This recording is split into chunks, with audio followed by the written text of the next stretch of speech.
Jammers, if you don't know, we got here the one and only Shane Whitlow from Love What's After up, Lockup. baby? In the house. What's up? Yo, man, one of my favorite shows for me and my wife to sit down and watch, and we're really into it. First and foremost, thank you, Shane, for being a part of this. This, you guys, is an exclusive. Shane doesn't talk to nobody, so we were able to build a relationship with him, and we felt as though a lot of things that he was saying is something that you guys would love. Okay, so baby, you want to tell us a little bit about the Love and Lockup and how you came to, like, go. So, Jammers, in case you guys didn't know, my father just got locked up during this time, and this show, Love After Lockup, came on WeTV, and I said, babe, we should watch it.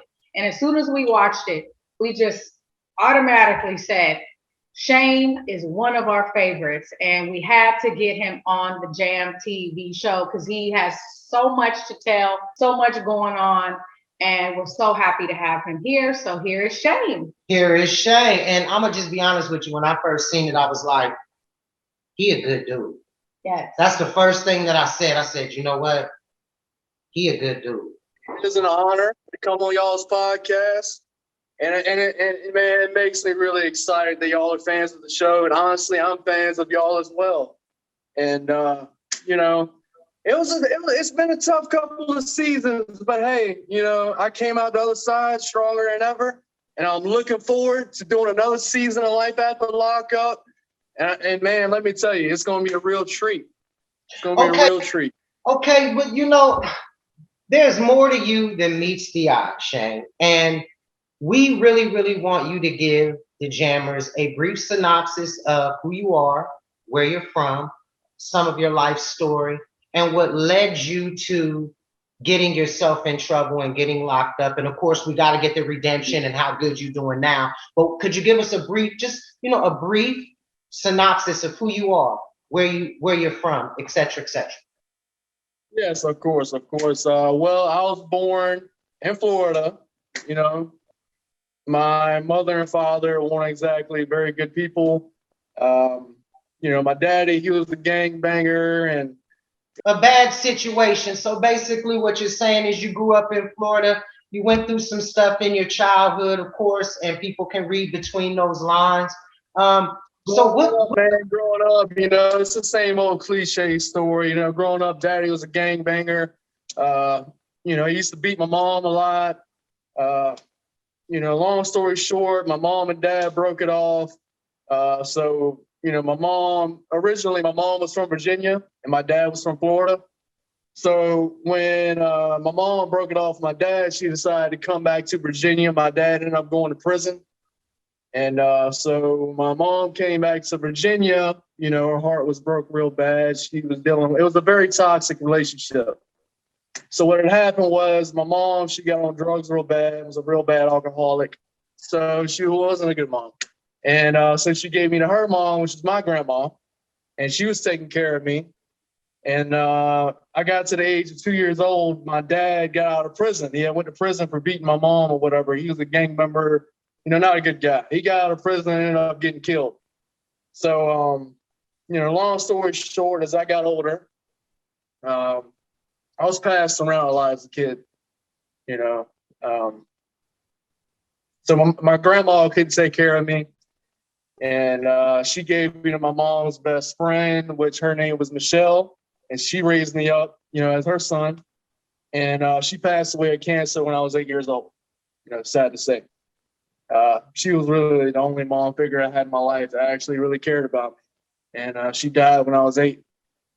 And my mom, she visited me briefly, up to the age of 5 years old. The visits got shorter and shorter. And eventually she just stopped coming to see me altogether. She basically just gave up on me. I have 5 biological brothers. I have 1 sister. I don't know any of them. Don't know none of them. They're lost in the world, man. I'm really hoping to find them. And they've been passed around through foster family to foster family, and I look to get reunited with them. And hopefully one day that'll happen. So my journey is going to continue to progress. So as I got older, man, I've been through a lot of traumatic experiences.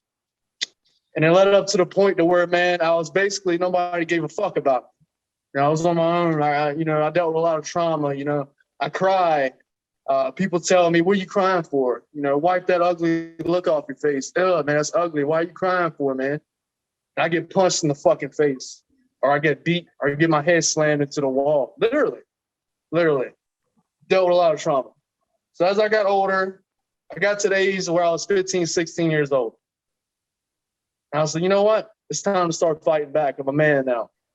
I'm not going to take this shit no more. So, you know, I used to get in a lot of fights. You know, I went to school. I got escorted home 1 year, 6 times by a cop. I was a knucklehead, great student. You know, I had great grades. Believe it or not, you know, I was really smart. But then I got kicked out of school and ended up going to alternative school, yada, yada, yada. And then I dealt with some dilemma through there. I went to a school so rough, man, that, you know, when you go into school, you got to walk through a metal detector. And you had kids toting guns in the school, man. You're toting fucking guns on them. And had shootouts in the parking lot. 16, 17-year-old kids. I grew up in a predominantly Black area. It was really rough, especially being white. You know, and then I went through situations where this man who was actually my elementary school bus driver, he used to get me drunk all the time, you know, and then he would give me, you know, all kinds of pills, sleeping pills, and I got molested. And, you know, I just got to the point where, man, I'm just not going to take this shit no more. You know, so I took matters in my own hands, and I got my revenge, and I beat the hell out of him. I couldn't take it no more. I was a kid. He was older. So I beat him so fucking bad, man. He almost died. He lost an eye, you know, broke his face pretty bad. Actually, when I knocked him out, really, and then I picked him up off the ground. And I put him in the car, and I told him, he didn't even know what happened. It happened so quick. I said, man, look, man, everything is going to be all right. He had a gash on both sides of his face. There was blood everywhere. It looked like a murder scene. I beat that man so bad for what he did to me. And they hauled him off in the ambulance. He almost died. Thank God he did. And then I got locked up. Nobody was there for me. Nobody gave a fuck. I got locked up. I was literally maybe half a mile away from my foster dad's house. The only person that really, you know, I can't say he really cared about me, but he was the only father figure I had. I ain't never seen him shed a tear in my life. I was taught, you get raised up, you walk it the fuck off. You rub some dirt on it. What are you crying for? You're fucking soft. You know what I mean? So I grew up like that. I grew up rough. And my family was country, and I grew up around predominantly Black people, so I had that swagger with me. You know, that's what really got me into music. You know what I mean? I just didn't know how to get my feelings out. I had so much aggression. So what I started doing music. I started doing hip hop. And then my dad, you know, him being country, you know, he listened to country music. He couldn't relate to the stuff that I was doing. He didn't care about it. So I just kept writing my music. I worked on it. And I got to the point to where I didn't even write anymore. I just freestyled. I said, yo, play an instrumental. I'm about to spit that shit. You hit the record button. And then I got good. Man. I love music. That's how I express myself. And then when I got locked up and I went to prison, I got done wrong. I went to prison. I met motherfuckers so bad, man, in prison. I had to fight. I actually went to a place in Virginia called Gladiator School. That was a prison that I went to. That's the same thing that my nephew went through. When I was at the jail, 14 months I was at the jail. My father did not come see me not one time.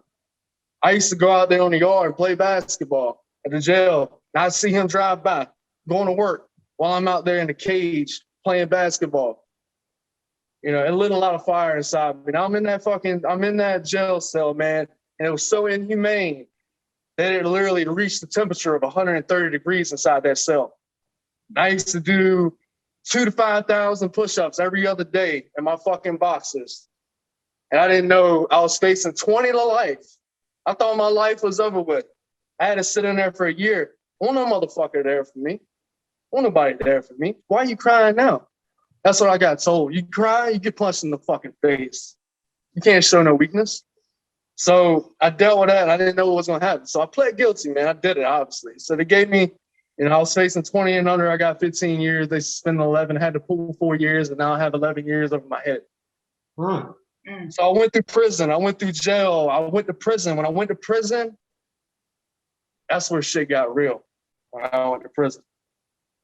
Ain't no crying now. You a man, you come on that yard, you a man. You in there with the killers, you in there with the rapists, you in there the worst of the worst, the gang members, everybody's in there. So you know what? I had to fight.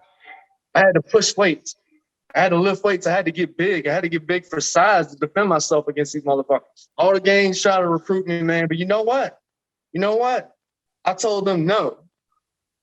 No, I do me. And I had so many people, so many gangs trying to offer me stuff. I'm like, no, I got me. Don't worry about it. So I did me. And then I lifted weights and I got big and I got a little size on me. And then when I was at the jail, man, I was like, I heard about this gladiator school, man. And there's like 20-something prisons in Virginia. And I was like, damn, I kept hearing about gladiator school in Chesapeake, Virginia. I said, man, St. Brian, I said, I hope I don't fucking go there. So I went to receiving. When I went, you gotta go to receiving before you go to, go to prison. So I went to receiving. That's where they classify you at. So I got classified. You got 3 choices, 3 different prisons you can go to.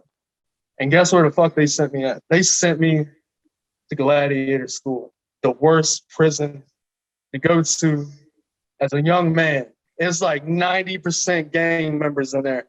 So, what I did was save me. I lifted weights. I stayed focused. I went to school. I kept myself occupied. And I stayed out on the yard. I pushed weights. And I got big to where I could fight back. I've seen so many things happen in prison. So many people, fucking dead bodies and people getting stabbed up. You go to the chow hall, you step over a dead body. Somebody gets stabbed up, keep it fucking moving. Or you're next. Don't say nothing. That's how it was in there. And then you know what? And then later on after that, I went through my time. I went through 5 different prisons. Actually, as an inmate, I went to what they call a work camp. So I worked my level down from the highest, higher prisons or whatever. When I worked my level down, I went to a place called Red Onion as an inmate, and Red Onion was the #1 maximum security prison in Virginia. And I went to Wallens Ridge too as an inmate, as an inmate at a lower level facility called a work camp. We got on a bus and we went over there, and where I worked in the kitchen and staff dining. And then, we would work, 8 hours, and then they load us all back up on the bus. And then we go back to the work camp. So I've seen fucking dead bodies get rolled out with fucking blood all over the sheet and stuff like that. I've seen some really hardcore people, man, from all over the United States, everywhere. But I kept my composure. I held it down. And, and then later on as time progressed, a buddy of mine, how I started this, I felt kind of lonely, man. I haven't talked to a female and stuff like that.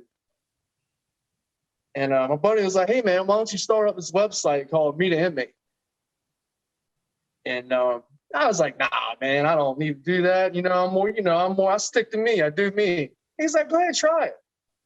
I was like, all right, I'll try it out, see how I like it, Kind of felt like I was lonely in there, man. Everybody either wants to take advantage of you or, so I just wanted somebody to talk to. So later on, as time progressed, this is how I got into the show. My last couple of months of my 4-year sentence, a girl named Lacey reached out to me, asked me if I wanted to do the show with her. I said, yeah, sure, why not? This is a once-in-a-lifetime opportunity. So getting out of prison, getting on film, getting locked up and going through all the fucking traumatic experiences in my life that I had to go through, and getting out, going in, basically, I went into prison as a nobody and came out famous. The cameras are rolling. I walked out of prison, man. I was an inmate for 4 years. Walking out, going out in society, going out in public, being talked to like a normal person wasn't normal to me. I'm gonna talk to like a dog and I had to fight people off of me, and it was horrible. And then getting out, being able to go to the store and somebody talk to you like a normal human being. And then on top of that, being in front of a camera, that was life-changing for me. I had to get used to that. It was very life-changing for me. The first morning I got out, I went and had breakfast with Lacey. I went and had breakfast in a restaurant or whatever. And to sit down and eat a normal meal while cameras was on me, God, man, I was a nervous wreck. Anyway, long story short, I felt like I was ambushed. I felt like I didn't know what I was getting myself into. You know, I thought this girl, I didn't know nothing about relationships. I didn't even know what the word toxic meant till she came and got me. It was just another obstacle I had to overcome. Okay. Definitely, baby. I know you wanted to talk. So from what I take it, after Love After Lockup and after, the very first meeting, we all have seen the episodes, and those who haven't, make sure you check out the second season. I think he's on the second. You're on the second and third, correct, Shane? Second and third season? Yeah, second and third season, correct. Okay. So I want you guys to check it out so you guys can see what we're speaking about. So, baby, you had a couple of Yes. Shane, first of all of this it's a lot. And honestly, I really feel like a book. Like I can see you writing a book. I can see you just creating this masterpiece in this book, because it will help so many people. Like your trauma, your childhood, you going to jail, prison as a kid and coming out and not really knowing what the world's about, and then automatically starting on reality TV. I could just see a whole bunch of anxiety and all kinds of things. I really think a book will be amazing for you, because you definitely have a story to tell. Let me tell you, him doing that and his music is how it seems like he expresses himself. But definitely, I believe either through his music or, through writing, he could definitely help a lot of people so they could see when someone comes from a bad situation, makes it through that bad situation, then this is called strength. This is called that story. This is that Muhammad Ali story of tragedy to triumph and going through a trial and tribulation, still being, the greatest that ever did it. So I want to fast forward a little bit with you and kind of see where you are now. What's Shane's love life look like now? Oh man, busy. Let me tell you, man. To be honest, I'm probably more happier now than I've ever been in my entire life. I got to talking to this girl named Steph Costes, and let me tell you, she is a breath of fresh air. I mean, I've never in my life had the privilege to know a woman as special as she is. And I feel like she's the one for me. I feel like definitely, I could definitely see a future with her. Okay, so peep this out. Now you know her. Yes, I actually talked to her before we did this interview, and Shane, I must say, she really has a heart of gold. She's super sweet and cares about you. And I can appreciate that. Not to cut you off, but I'm gonna let you finish. But she has your best interest at heart. She wanted to make sure you were able to talk, that you were able to tell your story, and that things stayed right. She definitely cares about you and wants to make sure that everything is right. And that is something, that is hard to find now in these days. And she really, really cares about you, Shane. So I give a thumbs up on that one. Thumbs up. Yeah. I've been through a lot of tough times in my lifetime. And you know what? When I just felt like I wanted to give up and I was at the bottom of the barrel, I just feel like, you know what? There's no reason for me to move on with life. It just felt like I had no point no more. And she gave me purpose in life, her and my daughter. Because I felt like, man, through my tough situation that I went through, I felt like something was taken from me. And she saved my life. She saved my life. She really did. She was the only one that was there for me. And we'll get more into that on the next podcast that we do. Yeah. We'll save some of that. Shane, I have a question. I want to backtrack a little bit before I go into my next question. But I heard you mention that your dad would pass by the jail and wouldn't come visit you. What about your mom? Like a little more detail about your mom. Where was your mom during this time? What happened? So my mom, what had happened there was that my biological mother passed away. Actually, I had gotten out of juvie. You know, my birthday is August 6th. Okay, so I had gotten out of juvie August 5th, the day before I turned 18. And so I got out of juvie, I turned 18, and then 3 days after I turned 18, you know, I was in my sister's bedroom. I was playing the video game or whatever, you know, minding my own business. And I call him my foster dad, my father figure, whatever. I don't even really know what to call him. He came back there and opened the door, and he was laughing. He said, "You ain't gonna believe this," because I was just having the worst luck ever. You know what I mean? And I said, "What's going on?" He handed me the phone, and my sister Karen, that I grew up with, she said, "Hey, honey, I have some bad news for you." I said, "What?" "Your mother killed herself." And you know what? I looked at my dad, you know what I mean? I didn't know how to react. You know, he laughed and handed the phone, laughed in my face and handed me the phone. I didn't know whether to cry, I just didn't know what to do. It's like almost as if like I felt nothing. Mm. And then I handed him the phone. And I was like, nothing. You know what I mean? And then I went back to my video game and didn't know how to react. I didn't even cry. A lot of bipolar depression runs in my family, man. And I'm not gonna let that hold me down or hold me back. No. Well, Shane, I got a question. You ready? I got this question that I definitely wanna know. What insights do you have about yourself after watching the show? Like, did you watch yourself? Did you see what happened on the show? Or I mean, honestly, you know, I would do the show, and I just felt like I was put in some tough situations.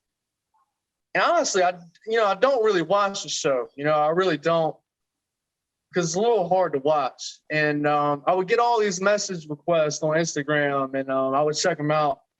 And people would tell me, "Oh my God, Shane, oh my God, you didn't see what just happened, blah, blah, blah, blah, blah." I'm like, what? And then I would have to look up the episode on my phone through the web to see what I had missed.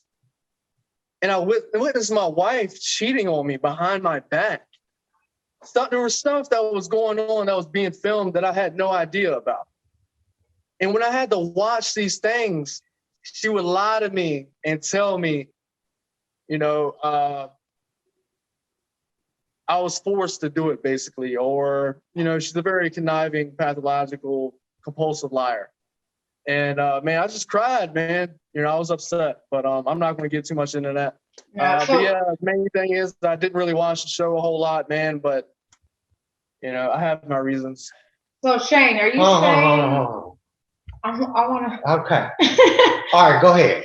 Shane, are you saying that, like, pretty much I guess it wasn't scripted, so you didn't even know what was really happening. Like, it was I didn't know what was taking place. I had no idea that I was getting cheated on by my wife constantly, repetitively.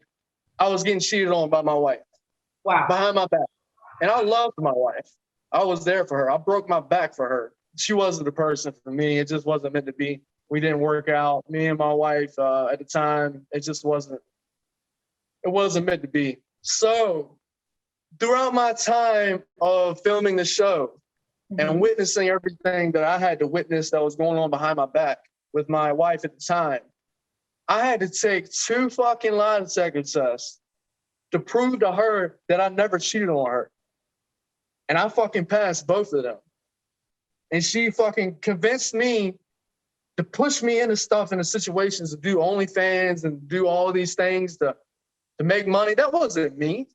That wasn't how I wanted to live my life. I wanted to go to school. I wanted to educate myself. I wanted to do positive things. And what she did, man, it was like almost as if she didn't want me to be better than her. She was jealous. And, you know, it is what it is, you know, but main thing is that I took two lie detector tests and I passed them. It was just toxic. Oh, we seen it. No, but wait. So you know, We seen it. So I'm not even gonna say anything, but we seen it. I was Go ahead. blind. The whole world seen it. I was blind. The Exactly. whole world seen it. See, And that's you know, what I didn't see it. that's what I I'm didn't saying see to what I'm saying to you is everything that you're saying right now, the whole world is thinking it that has been able to see it. They're all like, that was kind of messed up because this whole time they're watching.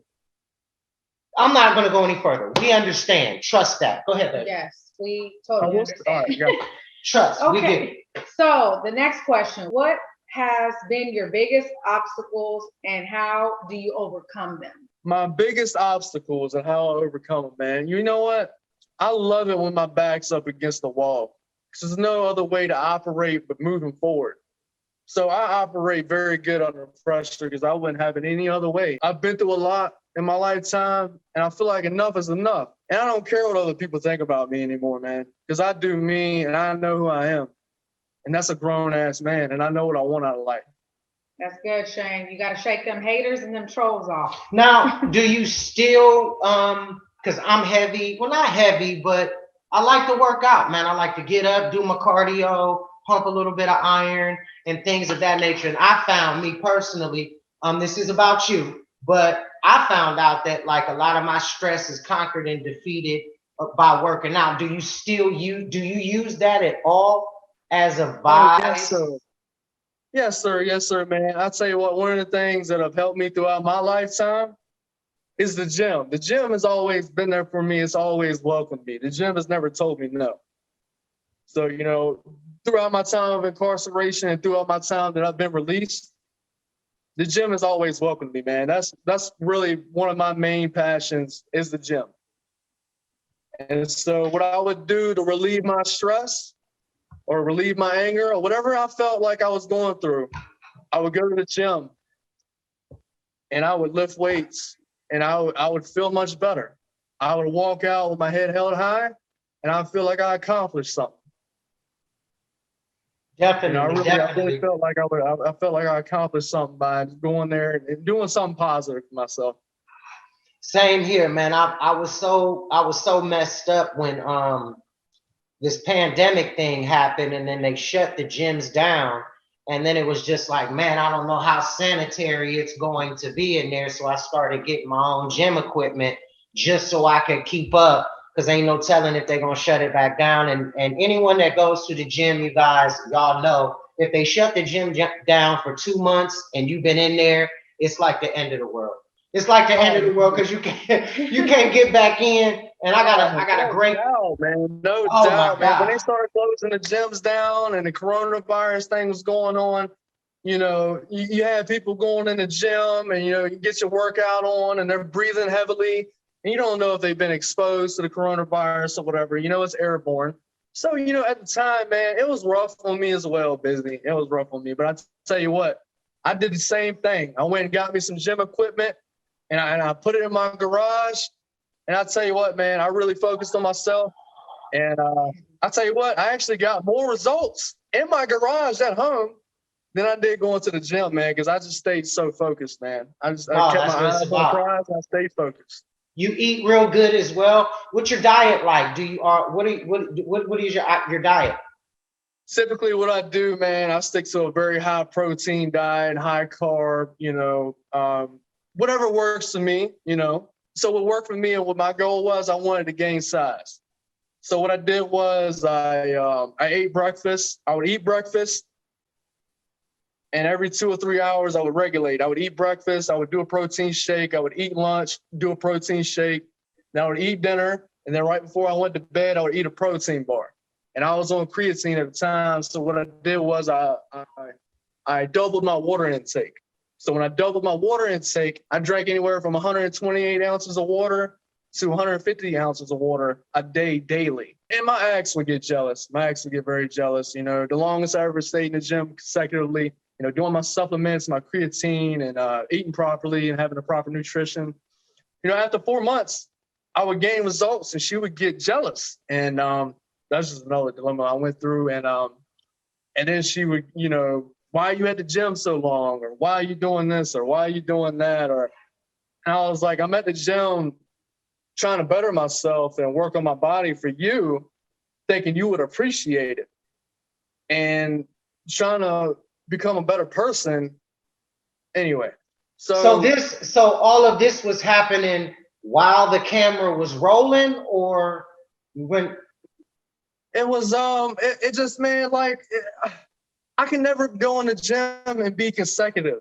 I can never be consecutive with anything that I did, because if I tried to better myself, she'd get jealous, you know. And to be honest, I couldn't stay in the gym for long periods of time, because every time that I started getting results, physically, mentally, and spiritually, man, I started feeling better and really feel like I'm accomplishing something. I don't know, man. It's like a control thing with her. She didn't like it.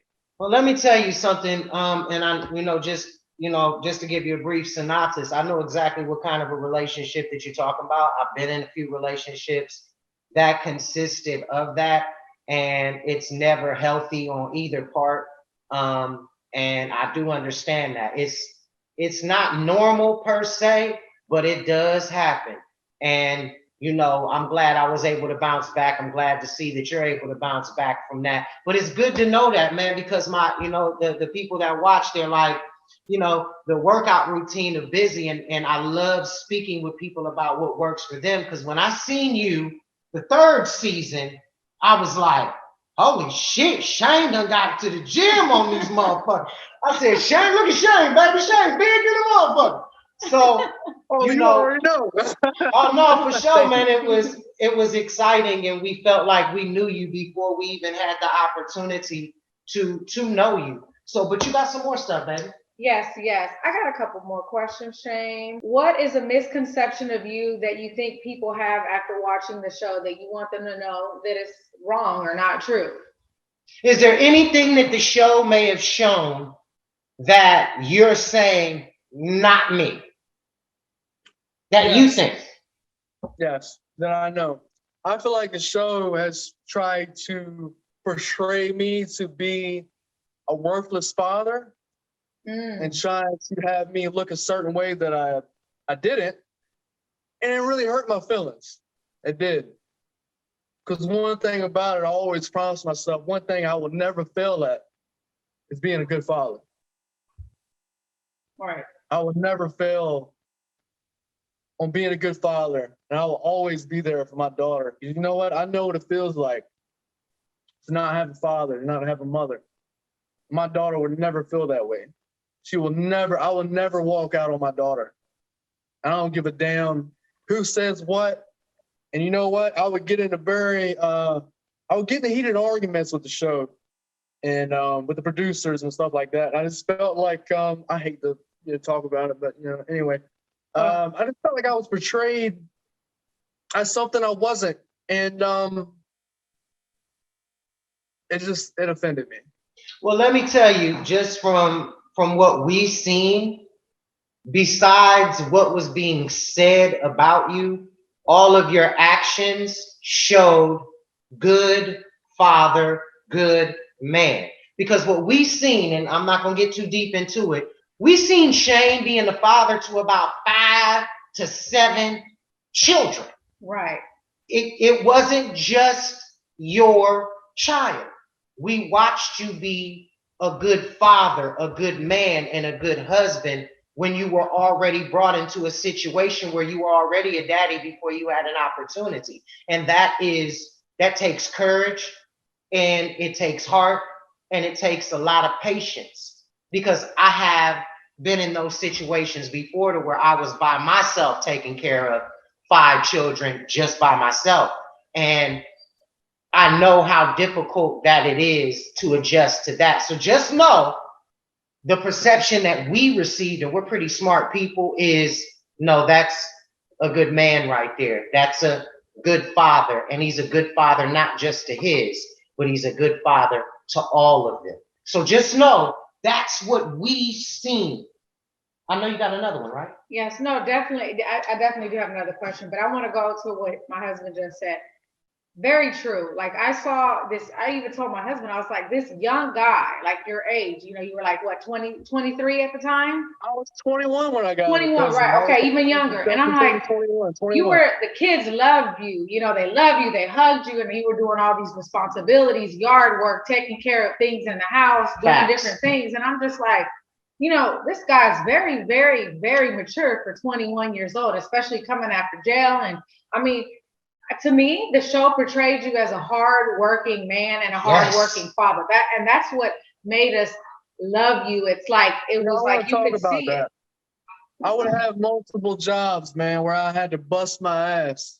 And my wife would tell me, I would have a great job. I had a bunch of great jobs, actually, that the show did not even portray on the TV. Like I didn't work or something. Well, long story short, every time I would get a job and I'd work my ass off and I'd be gone for 2 or 3 months, Lacey would tell me, I want you to quit the job. I want you to come home. I want you to be home with me. So I would quit. And then she'd get tired of me being around her, and then she'd tell me to go back to work. And then I had to find a whole other job. So, I busted my ass when my wife was pregnant. Let me tell you, I've had some rough jobs working in 110-degree weather, running a fucking blowtorch, running a forklift. I've had jobs where I had to run jackhammers. I had to work with tools, impact wrenches, and some very, very heavy weather conditions that was hard to work in the rain, in the cold, freezing my ass off, and it wasn't appreciated. And when I did that, I had to go home and take care of 3 kids, before we had the baby. And then I had to deal with her fucking crazy ass.